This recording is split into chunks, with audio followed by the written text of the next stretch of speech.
So there was an interview with Joseph Pipior just yesterday talking about the true endgame of Diablo 4. And when I say true endgame, I don't mean, playing nightmare dungeons and getting better gear or doing the random areas around the map, the Tree of Whispers or the Helltide zones. I'm talking about how he claimed that there was not an intention for Diablo 4 to be played forever, which is actually an interesting idea. Usually with the seasons, I have a feeling that it is intended to be replayed over and over and over again, but I guess in this case they mean that it's not intended to be played forever in a single season. So I want to talk about that and how there is sort of what they call a pinnacle boss encounter, or what I would consider sort of an uber boss in the true endgame of Diablo 4. So this comes from a group interview from Games Radar as well as Joseph Pipiora, and they have some very, very interesting things to say. And I want to start this off by just talking about how they claim that beyond level 100, there is a very, very long progression timeline in place, but they claim that it doesn't go on forever. And I think this is pretty self-explanatory for a lot of people, and I think when they say Diablo 4 isn't designed to be played forever, I think what they mean is it's sort of like Diablo 3 in that you reach that GR 150 and that's it. That's like sort of the end of the progression phase, but that doesn't mean that you still can't min-max your character and get better and better and turn the PvP in sort of the end game. But as we continue onwards here, a couple important things. As we see, I'll post the little kind of summary here from Games Radar. PPR said Diablo 4 wasn't designed to endlessly scale with your character, and that you'll eventually face a pinnacle boss encounter that'll test the limits of even the best level 100 builds. Now, this is pretty interesting because I actually didn't even think that this was going to be the case. I sort of just was like, oh, we're just going to get sort of the repeating nightmare sigils, and then eventually you're going to reach a point where you're going to drop all the sigils and you're going to see if you can beat that dungeon. But it seems that there is going to be sort of like the capstone dungeons to transition into the higher world tiers, such as World Tier 3 and World Tier 4. We're going to have sort of that repeat of a capstone type dungeon for your own character. Now, whether or not this is a solo player experience or if it's a group player experience, I am not quite sure, but it seems to be very, very difficult.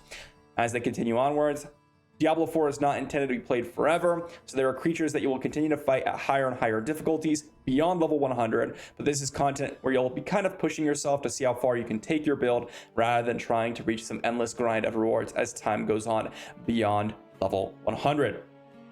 And I don't know if, I'm not sure why this is necessary to explain, I guess, in a way. To me, when you claim something like, oh, it's not intended to be played forever, that's sort of a self-explanatory ARPG statement, which, to be fair, I understand some people don't play ARPGs or have never played an ARPG, and so they don't really understand this, but trying to see how far you can take your build is kind of the essence of ARPGs, in my opinion, right? We don't play Diablo 3 and get our God Demon Hunter set, be like, oh, we're good, we got the best gear. We sit there, we min-max, we try to push that build further and further and further to see how far we can push that and eventually get better and better times. It's not that we're continuously progressing in a way. We are, because we have Infinite Paragon, whereas Diablo 4 does not, but we're just trying to push those builds to as far as we possibly can. So this seems to be pretty something that we kind of expected, but I guess they go on to say, keep your adds that there will be unspecified point past level 100 where you've reached the maximum power of gear, and at that point you can min-max your build, which is what we do. And at level 100 we're gonna have a pinnacle boss encounter. They want players to engage with what's been balanced so that it's extraordinarily challenging. Very interesting. And they said the expectation is that you take your class, you understand your build, you maximize everything, and you've really learned the encounter very well. So it looks like it's gonna be very tricky for hardcore players, but then again, who knows, we'll get to a point where people have absolutely broken Diablo 4 and broken the builds, so it's probably not going to be as hard as they claim, but who knows, maybe I'll be wrong. And as they say here, it's not designed to provide powerful loot, it's just as a accomplishment, sort of probably a title attached to it, an achievement attached to it. And that's pretty much it. And they say you haven't beaten the game, especially since it's a live service game, that you'll presumably be receiving content updates for many years to come, but you've proven that you could be, you've built a pretty crazy character. So this is interesting because I think this is kind of awkward for people to hear, because to me, this seems like they're kind of making it more of an MMORPG. Why do I say that? Well, again, as ARPGs, I don't feel like you have to explain to people, assuming people know the kind of genre of an ARPG, that the entire sense of the game is to get the best build possible and min-max it. I feel like that's literally the entire game. That and killing monsters, right? Getting a better build, kill more monsters. And so when they say, oh, well, you know, the end game is beating this raid or beating this boss or beating this dungeon, etc., that kind of feels a little bit more akin to an MMORPG, which I don't particularly hate at all. I think it's actually fun for me, but I think it's interesting that they specifically pointed this out for everyone. And of course, there was this Reddit post just a little while ago talking about the Endgame Boss and kind of some speculation. And as per usual, I love to talk about the game, so I figured I'd bring this up here.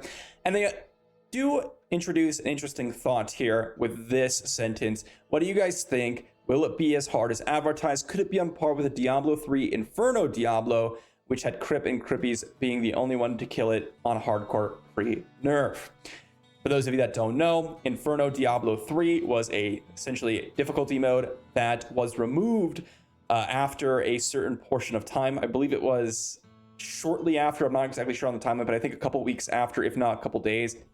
Keep me honest in the comments. Let me know if I'm getting the timeline correctly. But essentially, as soon as the Diablo 3 released, there was an Inferno mode that was incredibly difficult, and it was too hard for most people, so they nerfed it. And the only people to beat it was Cripparian, and I'm not quite sure who Crippies is, but I did see the video, but he was with Cripparian, so I'm curious.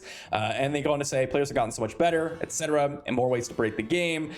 Crip only had 3 legendaries to equip for the kill, so when we have full decked out builds, it'll be exciting to see a bunch of players tackle this and see if it's actually as difficult as it is. I think it's an interesting conversation because I don't really see it ever being as hard as something like some of the original difficulty modes in the ARPG genre. Okay, at this point in time, we have so much access to internet, so much access to resources, and as I've said previously in other videos, 99% of the player base that is actually trying hard just pulls up Maxroll, pulls up a YouTube guide, copies the build exactly, and then just pilots it, right? So most people are not necessarily ready to dive into sort of the theory crafting aspect, but because we have such a sharing of information nowadays, I don't think that that's actually necessarily necessary, because eventually someone will figure it out and everyone's going to be able to beat it, right? That's just kind of what's going to happen.